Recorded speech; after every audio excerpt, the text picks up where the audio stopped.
how can we develop in each person not just practical skills of tactics and business, but how can we develop emotional intelligence? How can we develop charisma? How can we develop communication skills in each person so that they inspire and impact people, which of course helps them lead?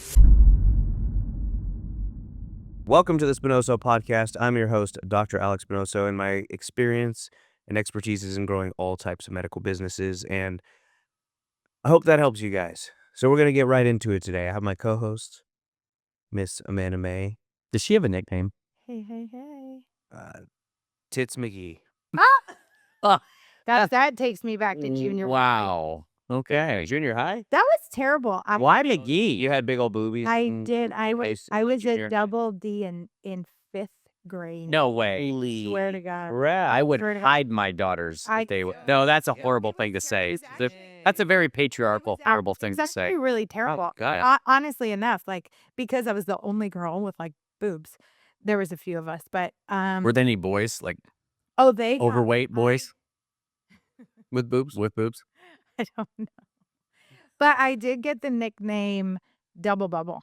Ooh. And it's terrible. You're like awkward, like Yeah. And it's as endearing as it might have felt to the boys to call me that. Yeah. It did not feel Yeah. good. Yeah. Oh yeah, it was terrible. It was Yeah. bad. Like I remember this one kid.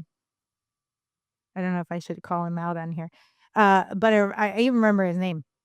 He was pretty popular, and he was like walking down the hallway.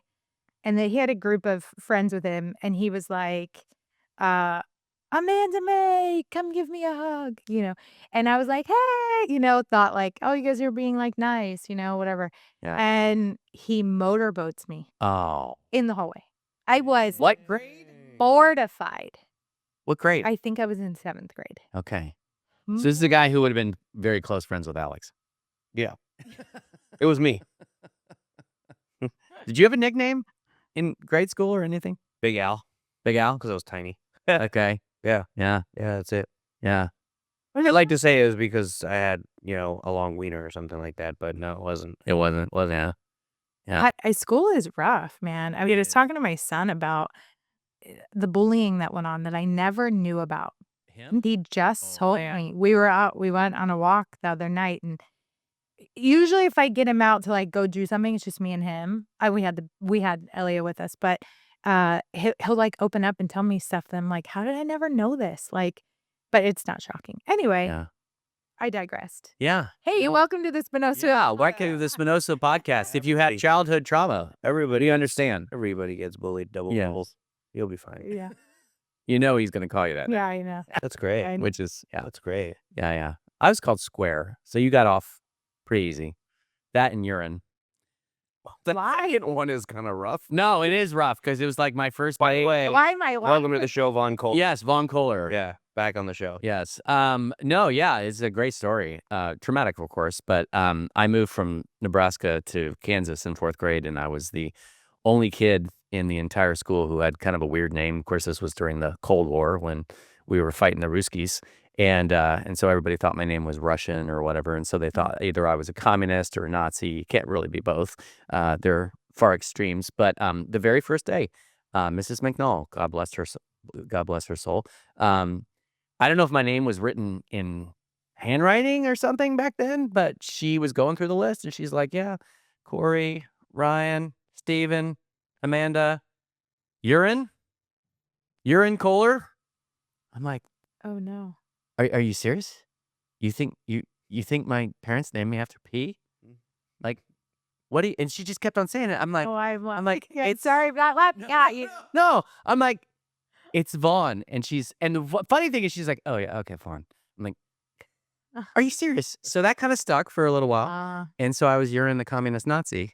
Yeah, That rhymes pretty well, actually. Yeah. I feel it off the tongue. yeah, but It's like a good commercial or a cartoon. yeah. Like, you're in. I used to have my name, honestly. But now it's like, now I have the last laugh because there's only like 3 Vaughn Kohlers in the world. And Yeah. one of them's almost dead. Well, actually, one of them just died. The other one, He's slowly killing the others.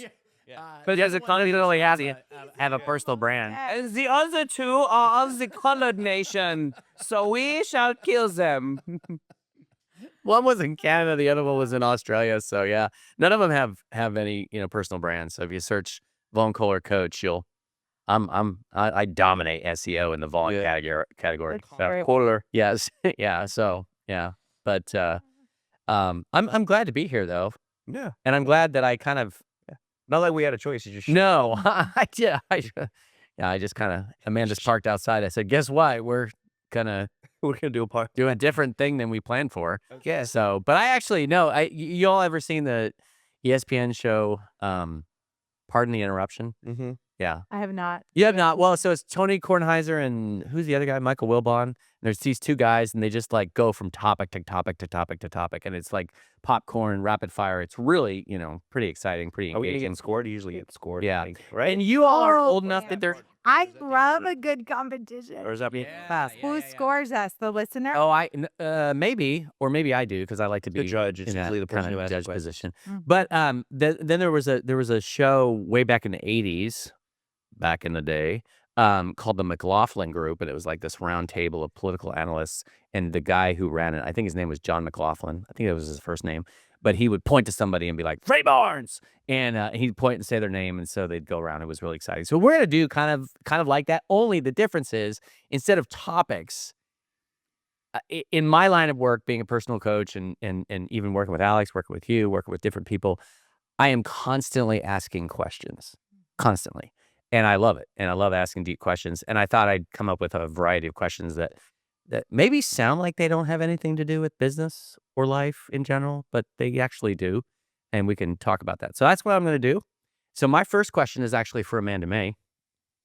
I actually wrote it down. Are you ready for it? I'm ready. Okay. Amanda, this is a fill in the blank. Ooh.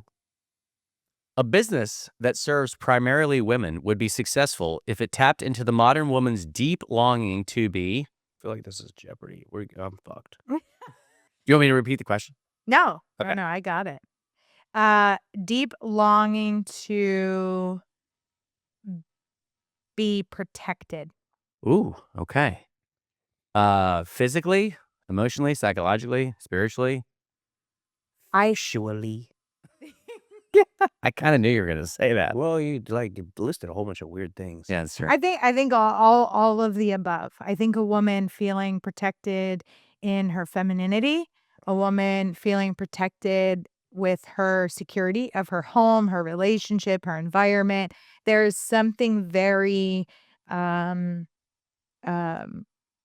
think,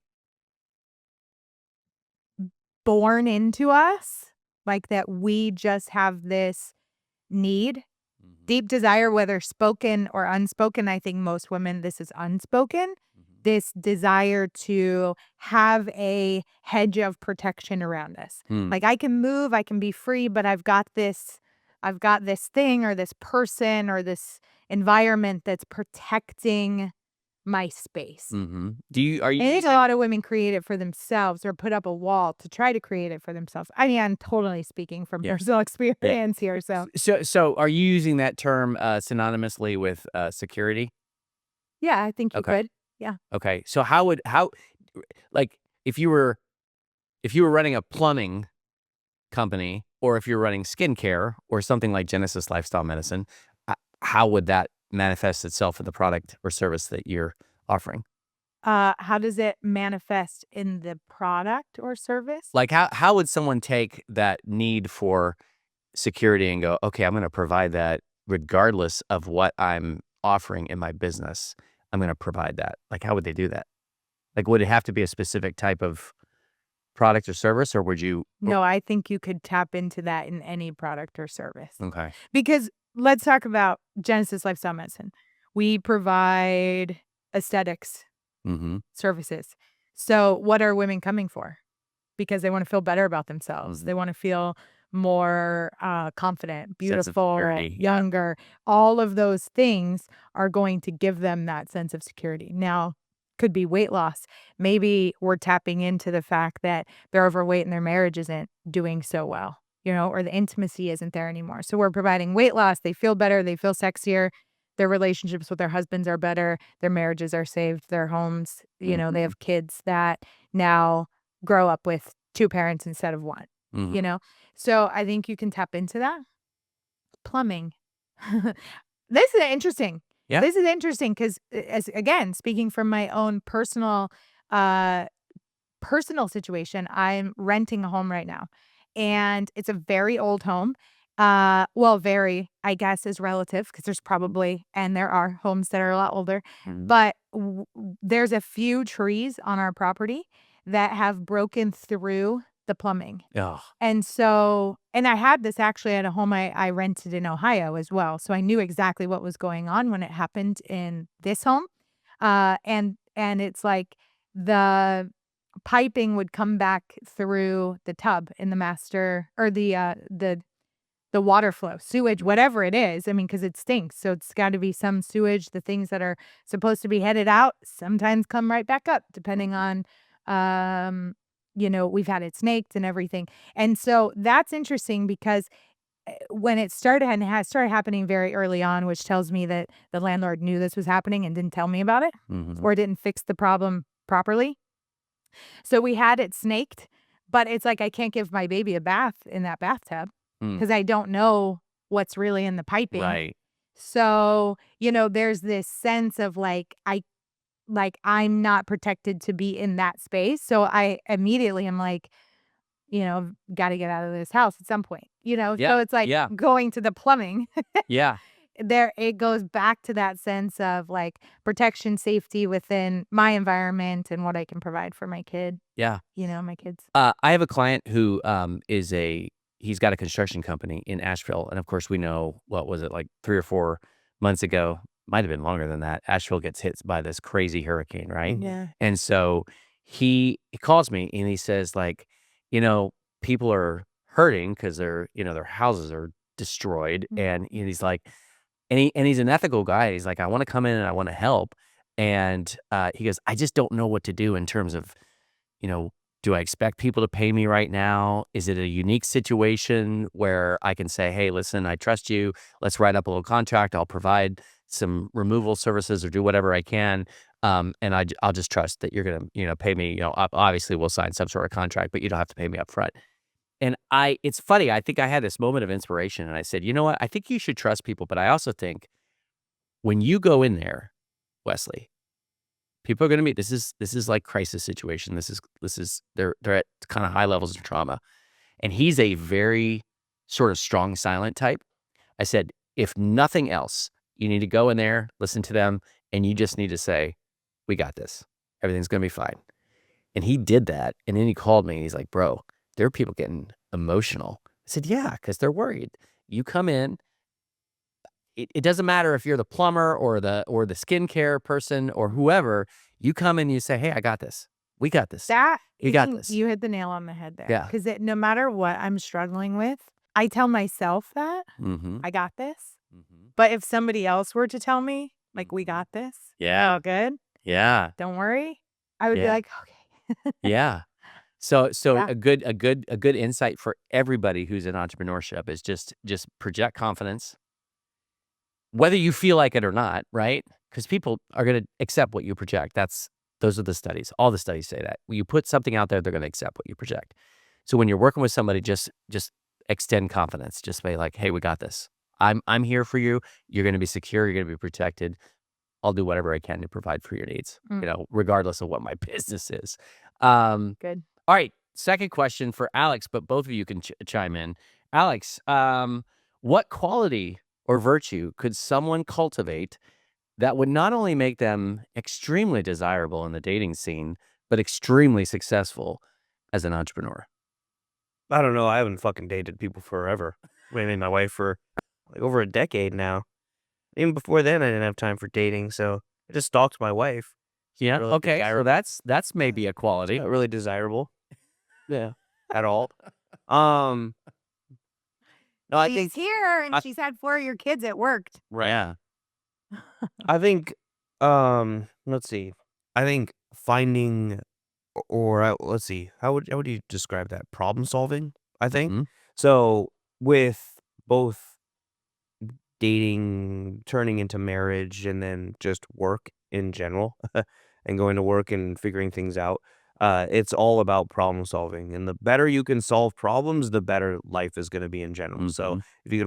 if you can solve problems in your marriage better than anybody else, you're going to have a better marriage than everybody else, or a better, relationship, boyfriend, girlfriend, if it's in the dating scene, if you're solving somebody else's problem or helping to solve problems in your relationship. And then at the same time at work, if you're just a problem solver, if you're consistently solving problems, problems obviously they'll move you up to solve bigger problems. And if you solve bigger problems, then you're going to get moved up to solving even bigger problems, etc. So I would say problem solving is probably the best that I could see that would be the most beneficial or probably affect your life the most, I think. Do you feel like that's more of a mindset, or do you feel like that's something you can actually learn? Like there's an SOP for problem solving? Like relentless solution focus. Is that what you're saying? Well, I don't know. I'm We yeah, both read this book called yeah. Relentless Solution Focus, and we know the author, and she's great. But in that, yeah, I mean, there could be that formula, where you just essentially write down what the problem is and the three solutions, and see if Mhm. one of them works. And if you write them down, you're like, yeah, those are dumb solutions, and you write three other solutions, and then you write three other solutions, and you just figure out, hey, which one of these could probably work. Mhm. We do that or we tell our staff to do that as well, our teams. If they're going to come up with if they're going to bring a problem to us, at least come up with a few solutions that they think might work. Mhm. They don't have to be the final, I don't want to say the final solution. Is if they don't have to be the final solution. That's bad. I just got that. But they could be solutions.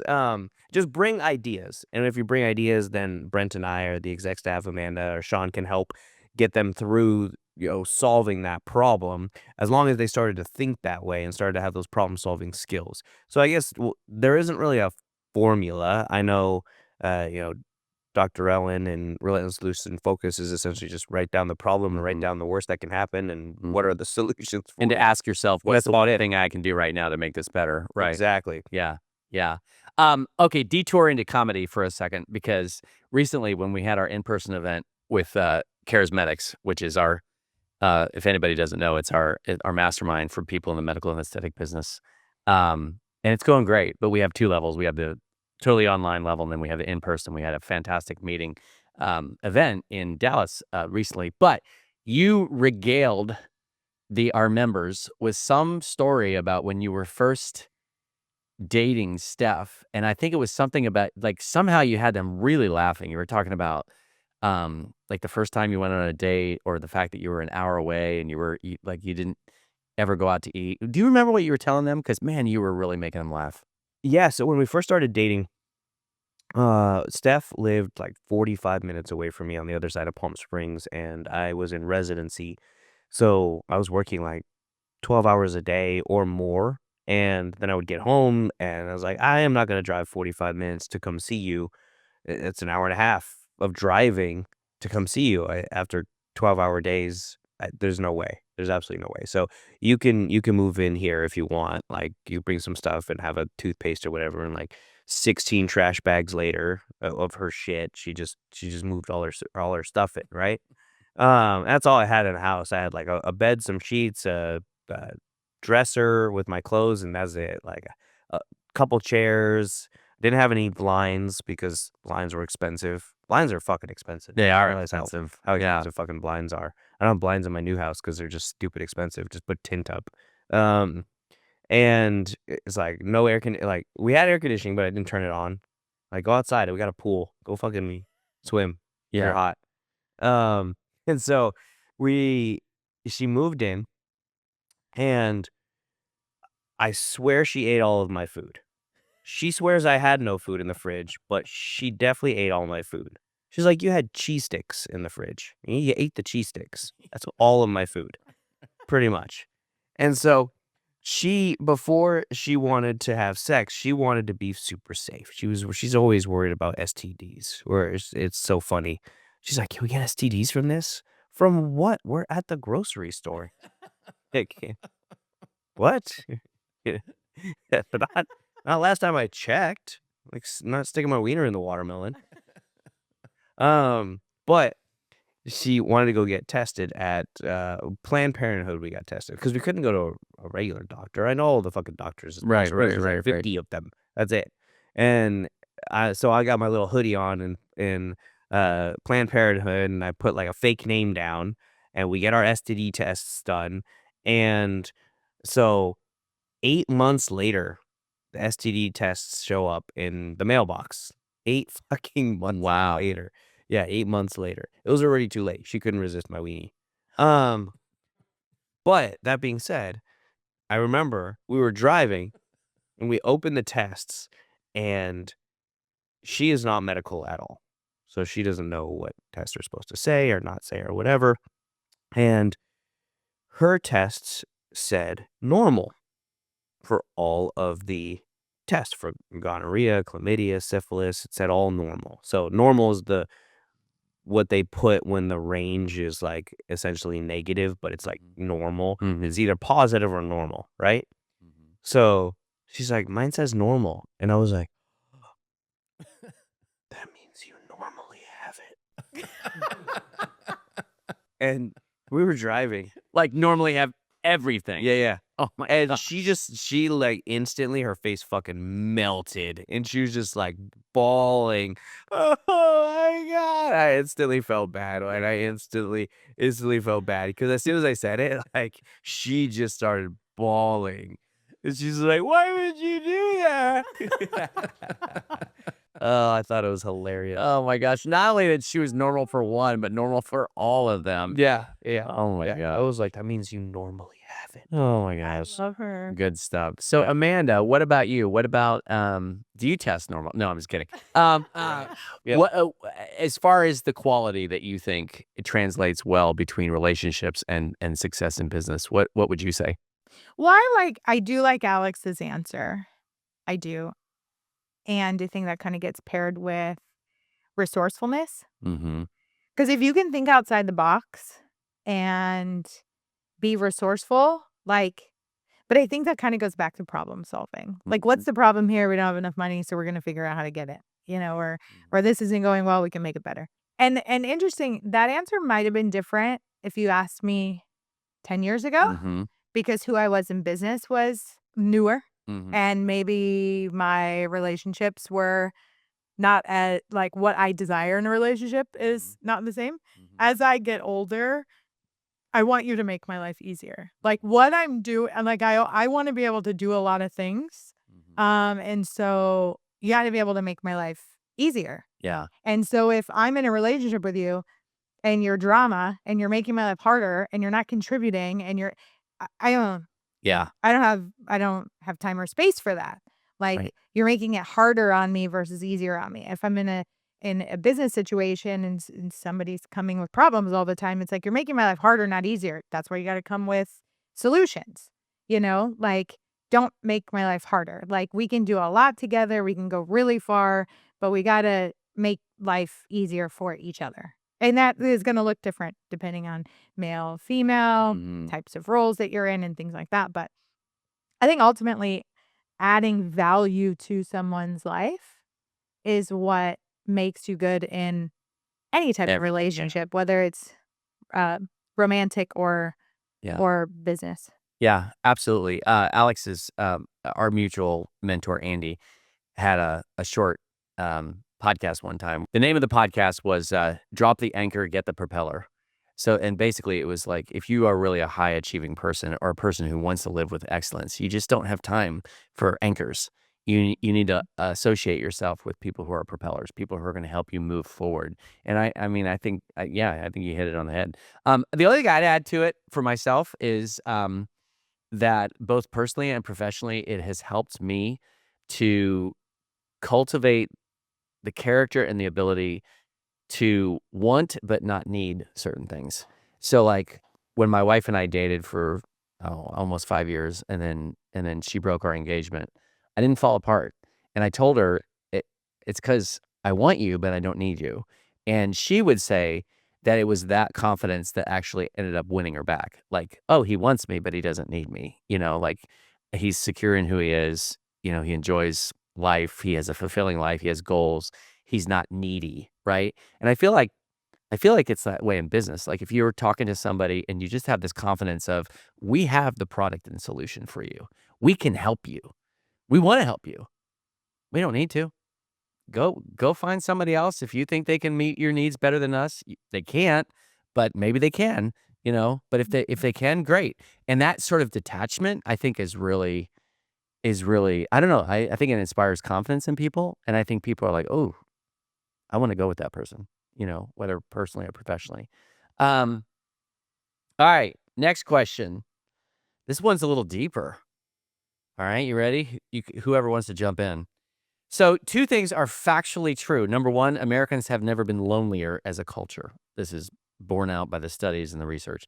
2, AI is advancing so rapidly that highly advanced AI companions, complete with bodies that might look like Megan Fox, is a foreseeable development in the future. So my question is, will these AI companions fulfill the human need for companionship?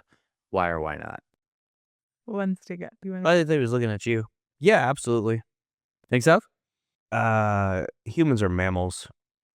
They're animals. An animal can be programmed. They be programmed to learn. They be programmed to feel. They be programmed. Instincts can be programmed out of them. Look at, argue however much you want. Look at zoos, whether you have wild animals versus domesticated animals. Yeah, animals are still animals. So if you program a consciousness that is able to respond, even now with AI, is able to respond how you would want it to respond and how you would like it to respond, and it doesn't argue, and you could shut it off. Like, who wouldn't want that? What do you think, Amanda? I say no. Mhm. I don't think so. Typical woman. I disagree. I think that people are lonelier now than ever because of the culture and society we've created. I think there's many, many years ago, people lived in community. Mhm. Women had each other to rely on because you lived in tighter communities. Families were closer together. So, I think about my journey going through postpartum and how unbelievably hard it was this time around. Yeah. I don't have anyone here. And so it's very alone.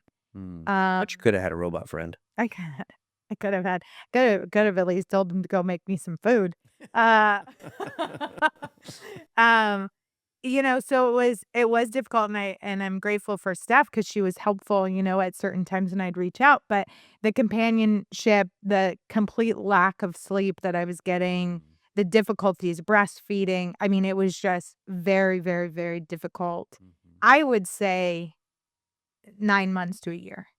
And I think about in communities where women have each other and you are relying on each other and you've got other moms that have gone through the same things, or within a fairly recent time frame have gone through the same things, so you just can relate. It's sometimes, I speaking from a female perspective, sometimes I just want to call my friend and have her be like, God, I'm so sorry you're going through that. I don't want her to give me solutions. I just want her to have compassion for what I'm feeling or experiencing. I guess a robot could be trained to do that or programmed to do that, but it's not gonna feel genuine. Mhm.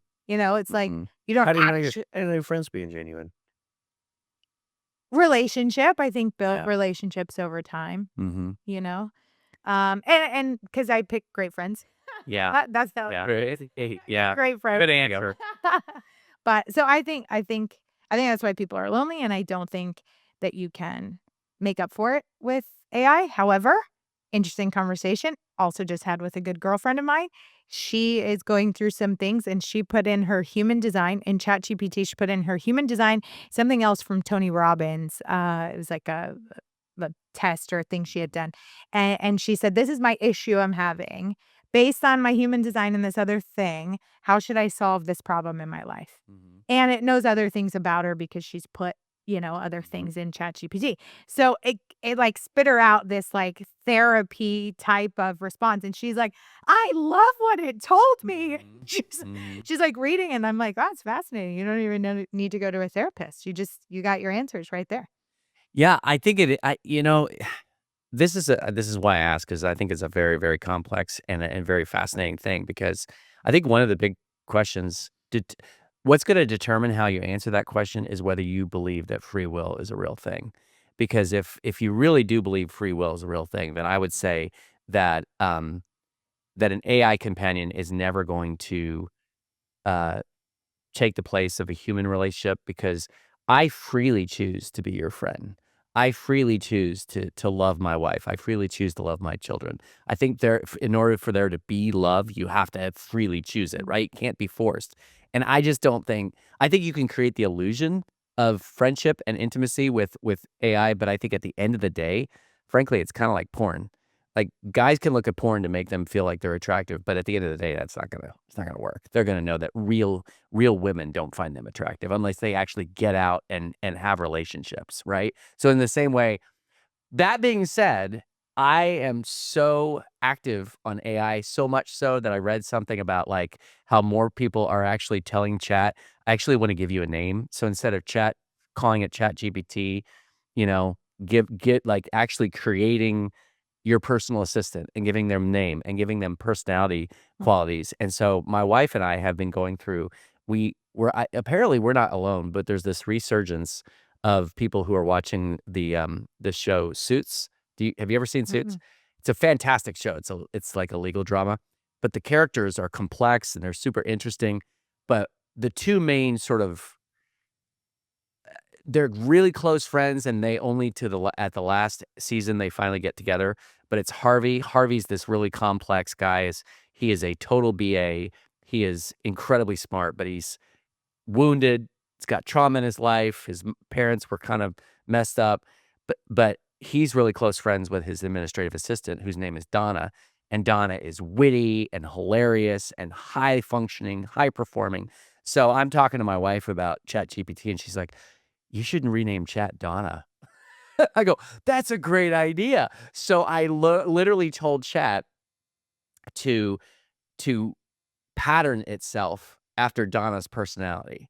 And it is weird. You do start to feel this sort of weird dynamic with this Yeah. AI consciousness, but it's not. It's not a replacement for a real relationship, right? So, but it is weird. But Well, I say that as someone who has healthy relationships in my life.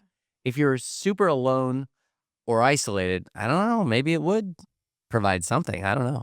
Well, interesting enough, I do say thank you to ChatGPT. I do too.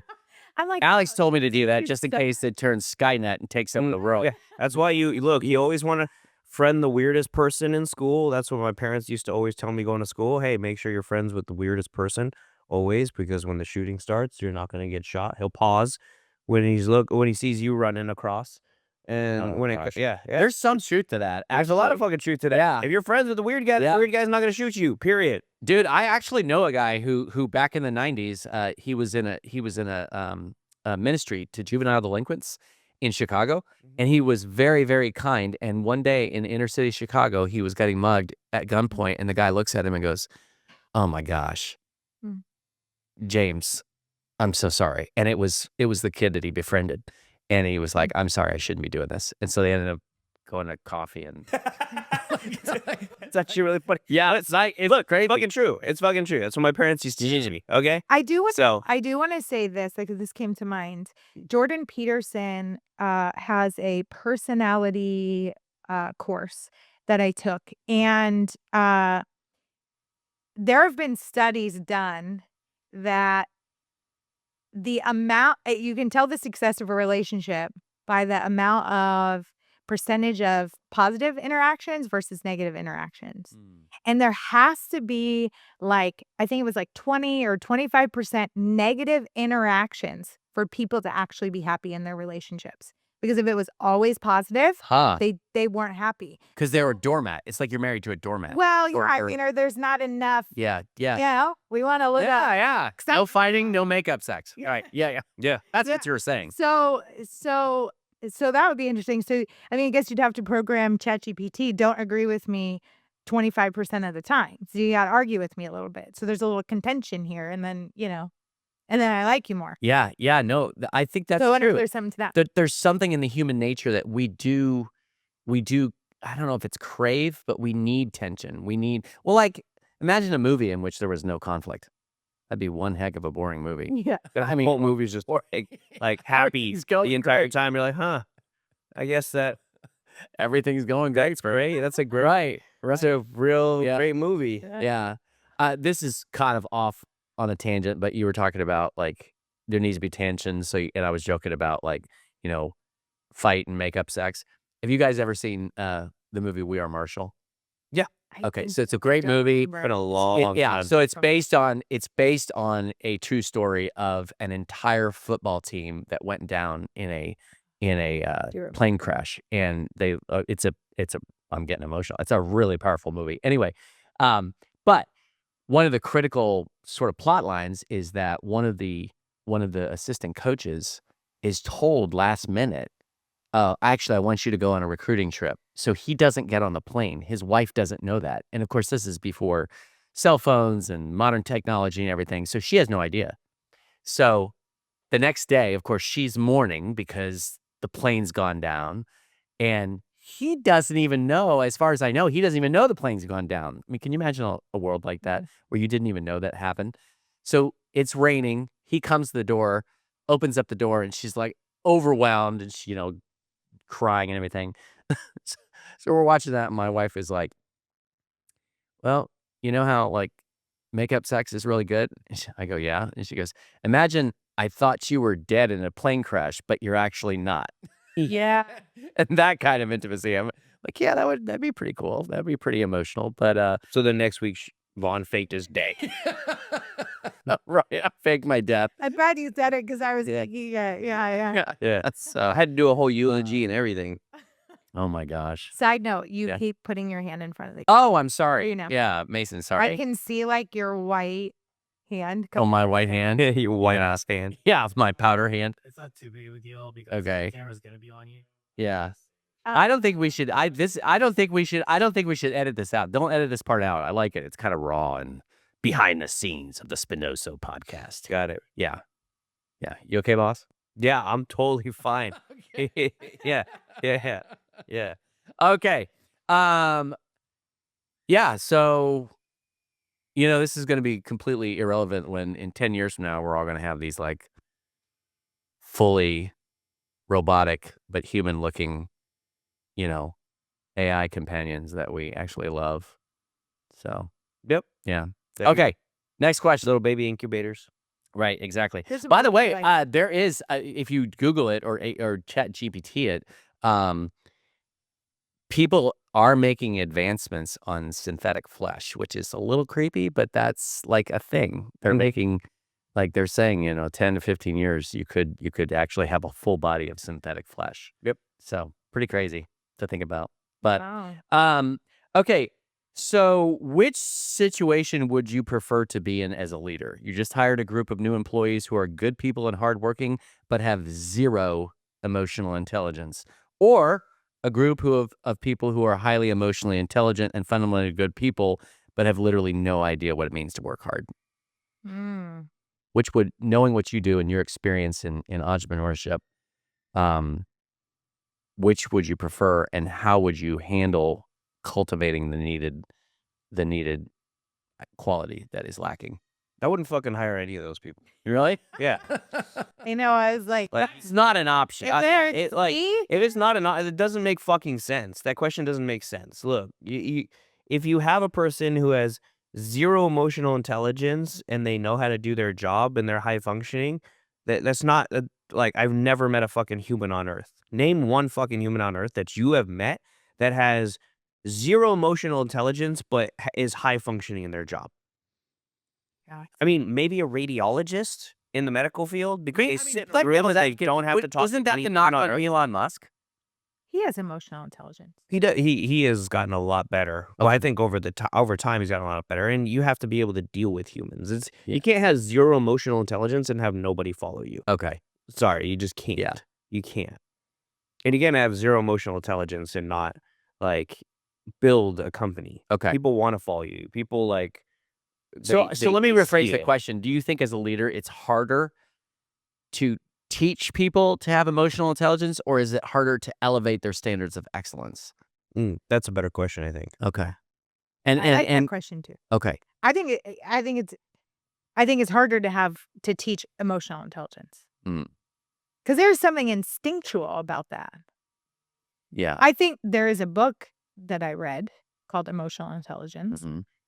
I think I think you can teach people. It's going to take you a lot longer Mhm. because it's not like a checklist. Mhm. Like hardworking, I can give you a task list and say all of this stuff needs to be done by this deadline. And you can model Period. that for people pretty easily. Yeah. Yeah. So it's a lot Yeah. easier to be like, I'm going to teach you how to get the most out of the time we have with you working on this thing. Uh-huh. And I can teach you how to be more effective in the processes and systems, which So, is going to make it better. But do you think that emotional intelligence is just a fancy word for saying people skills? That's what it is. Yeah. So then what's the first thing you would try to teach? Like if we talk about, I mean, tying this into the last question. So again, shameless plug for charismatics. Join charismatics.com.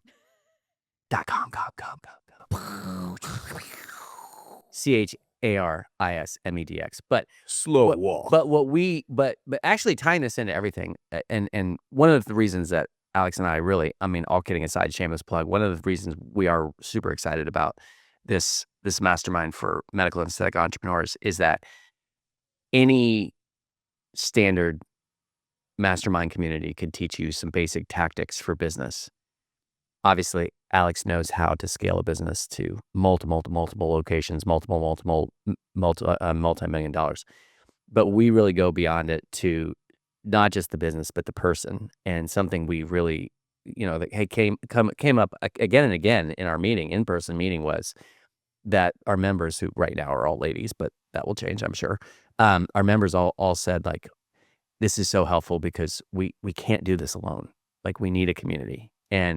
And so that's what we try to provide. But we also try to provide this whole idea of how can we develop in each person, not just practical skills of tactics in business, but how can we develop emotional intelligence? How can we develop charisma? How can we develop communication skills in each person so that they inspire and impact people, which of course helps them lead.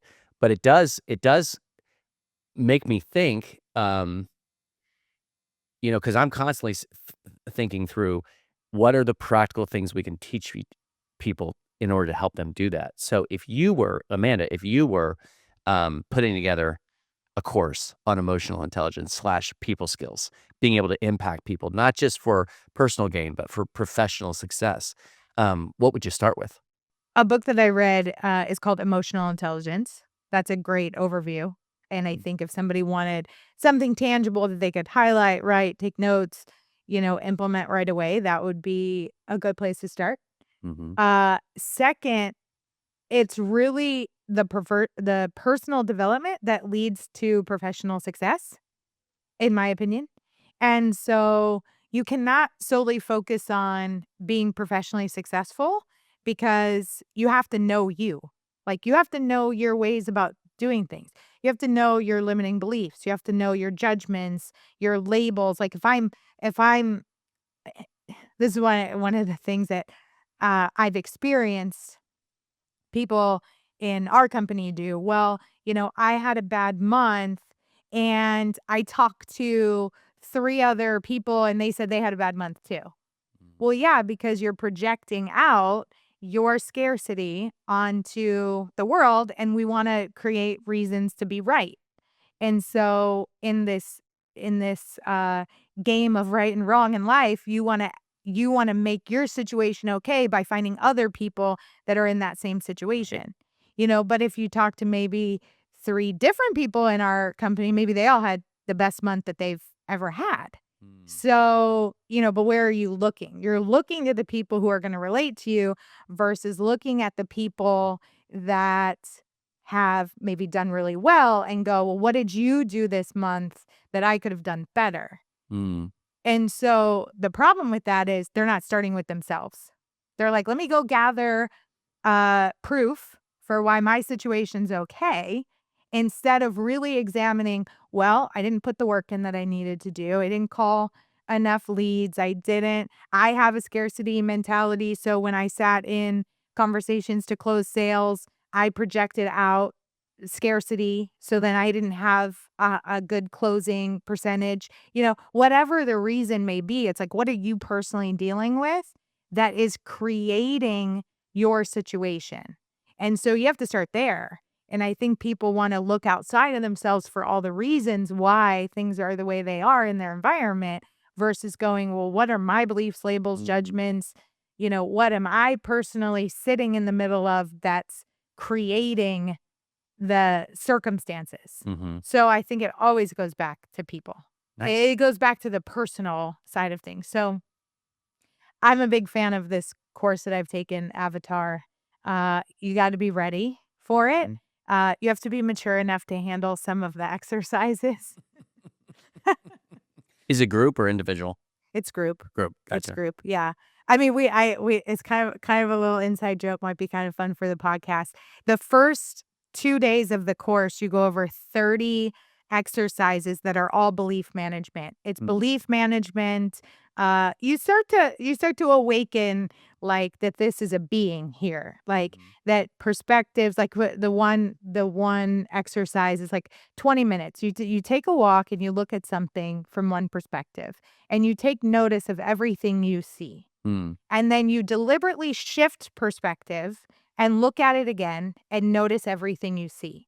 So it allows you to multi-dimensionalize your experience. So you can say, when I'm looking at it from here, that plant looks like it's got dark leaves and a shadow and this and this and this. But if I come over here and I look at it, it's actually got light leaves because the light is hitting it from this direction. So it allows you to see that my truth and your truth could be the same. We're just looking at the situation from a different perspective. So you go do these types of exercises and you come back and you have group discussion. So it like creates this like, maybe my way is not the only right way. And that's just one of like 30 things that you do. But the funny part of that is we sent a few people from Genesis through it. And there's one particular exercise that it's called caring for the animal. And the outline of the exercise is you stand in front of a mirror naked. This is something you do solo. I was gonna say, how does this cost? You end the day on this. So you're doing this at home, in your hotel room, wherever, alone, solo. It is a solo exercise. It says that on the top of it. And you appreciate and you care for and you rub and you put lotion on and you whatever it is that allows you to care for the animal. I'm trying not to laugh. I'm sorry. I'm looking at Alex's face. I'm like, It puts the lotion on its skin. Whatever you want to do. And it specifically says in the description, this is not done with any sexual intent. Right. It specifically says that. Now. And every man that does it says, yeah, right. yeah, right. No, I mean, what's funny is, because you get the most mature of us, right? I'm kidding. You get us, we read it, and you do chuckle a little bit when you read it, Right. But you... Yeah. Alex is currently rubbing himself willing to for the audio version. on. Yeah. So I will say this. Now, I think you have to have a sense of maturity around something like this, because what I gained from doing it, and I've shared this with Alex on previous podcasts, is I had a lot of stretch marks from my first pregnancy. And when I took this course, it was, just a few years after having my son. And so it was very fresh. I had a lot of insecurities around my stretch marks and the condition of my body after having a baby. And this exercise allowed me to slow down and appreciate my stretch marks. Like, my stretch marks are a reflection of giving life to my son, of which I would not trade for anything. And so it allowed me, instead of being harsh, looking at myself in like this negative, harsh, critical way, it allowed me to have more love and acceptance for the body that I am in, knowing that I am more than just a body. And so, yeah. So anyway, that's like a fun little. But we decided not to send anyone else in Genesis through Yeah, they the called me. group. They're like, yeah, we said obviously a bunch of girls, obviously our most senior people. They're like, did you guys go through this before? Like no. So yeah, they're definitely not doing it again. Well, you're right. It probably takes a lot of maturity to do it. Now, if I Also, was don't standing worry, in front nobody's of looking at your stretch marks double bubble. We're looking at those titties. It's okay. Nobody's gonna notice that. I tell my wife that all the time. Look at these stretch marks. I don't even notice them. I'm looking Never at them. knew you had I'm looking at them titties. I'd be standing in front of the mirror going, I'm going to make $1 billion.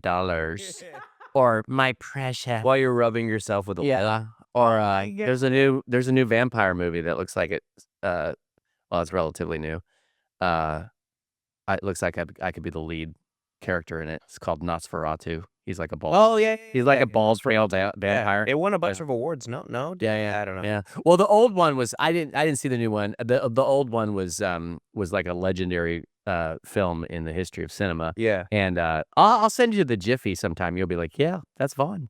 yeah. He looks like Nosferatu, Lord of the Undead. Mm-hmm. But that's okay. I embrace my whiteness. Yeah.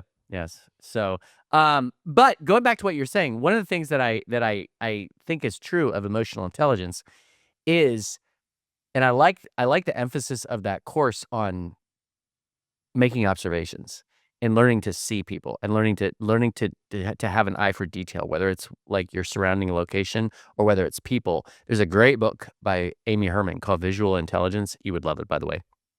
But visual intelligence, it is what she does is that she's an art historian, and she uses the study of art to teach people how to be very, very astute observers of what's going on around them. And so she'll teach like CIA agents, she'll teach police officers about this. And it's kind of crazy. And in fact, now that I'm talking about it, I got to go back over it because I was doing it. And it really does. You begin to when you start putting in the principles, you begin to start noticing things about people. You begin to like if their shoulders are hunched or if they have like a look of sadness on their face or just little things about them that help you cultivate. Okay, how am I going to adjust to what I'm observing about this person to maybe make the interaction more meaningful? And it is pretty crazy.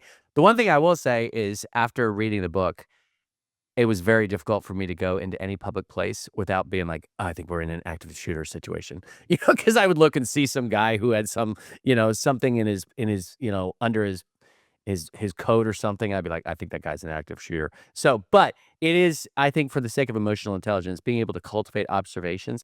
I'm curious. I'm going to put Alex on the spot here. I'm curious, with you working with Alex, what is Alex's best quality when it comes to emotional intelligence that you think other leaders could learn from? I would have to say the humor. Like when he knows when things could feel like a lot and lightens it.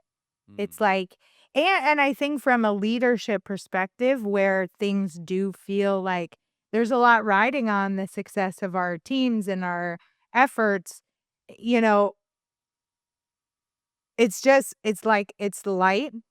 This makes me think about, uh, I'll often send a picture in our group chat, but he's quick. Like a picture of like a light that was out in one of the clinics that was going to ask a question, but he's fast, So like I send the picture and I'm writing the It message. doesn't write. Like, you could send, you could, before you put a picture, you put a picture in it and then you can type. Yeah. Like, and then it sends the text with the Together. picture. Yeah. She'll just send the picture. I'm And then like sending. 3 minutes later, because she's typing up what she's meaning to say. So you just gotta sit there and stare at this photo for 3 minutes, wondering what is like the deal with the photo. It's like, okay, Just send me, like I'm right about to hit send and I get question marks. Like, what are you, what do you want? like, what do you want? But Like, you so- just sent the photo. You could send the question and then the photo. Here, Like, so which that, seems more logical. that was one of the things which was funny because I thought about, after he sent me a few question marks, I'm like, he's so fast. Like, I got to send the question and then the picture. But sometimes, like, I'm on the phone and like somebody asks a question and I'm going, And so I did it again. And he's like, I hate that you sent me pictures with no Just looking at a light. I'm like, Okay, it's a light. But he made it like lighthearted. Like the reality is he wants context and then a picture or Right. together. Right. It's the same thing. He's just staring at this photo, waiting because I'm waiting. So you interrupted my day, and I'm just like, now I'm waiting for 3 minutes.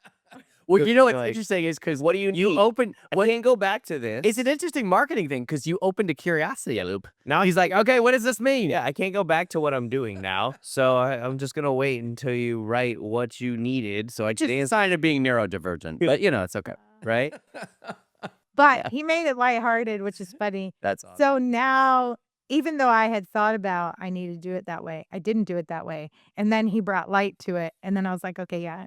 So now, except yesterday, I almost sent you random pictures all fucking day long for fun. Yeah, that would just anger me. Be like, what the hell? What are you sending me a random picture for? What do I need? Like, What do you need? I would have taken a picture of like the nail on the table or something. Yeah. I would thought about it. I was like, I just gonna mess with him all day, and I was like, I won't do that. That's I fine. won't do that. But I did think about it. I told Alex I recently. Did you know that you can press any picture in your photo album and make a sticker out of it, like a Jiffy? Did Yeah. you know that? Yeah. So I recently figured out how to do that, and I told Alex this was easily one of the most embarrassing things that has happened to me in recent history. So I took a picture for my wife. It was not naked. It was half naked, but it was not naked. It was These just are boxers, like It- like folding his arms. yeah. But so I make a sticker out of it. Yeah. And once you make a sticker out of it, it's saved in your emojis. So, Yeah, so I accidentally owns it now. so yeah. So my billionaire buddy's wife, who I work with closely sometimes because she's his COO, I guess you could say. Yeah. Right. So she sends me this voice message and I go to like it, but instead of liking it, You sent. I sent that picture. Oh, shit. Oh my gosh. And I'm like, oh, at least I can unsend it. Nope. Because it was her voice message. So she controls. I couldn't unlike it. And I was panicking. I was like, oh my gosh. And I'm not a big cusser, but I said, Emily, F. I'm so sorry. And she's dying on the other end. And she's like, it's totally fine. And she's like, Vaughn, it's not like you're naked. I'm like, I know, but still, it was so embarrassing. So the lesson being, if you create stickers, Good to know. find some way to take them off of your emoji menu because you will inevitably you will send it to somebody that you don't want to send it to. So, but good stuff. Okay, so we have time for a couple more questions, I think.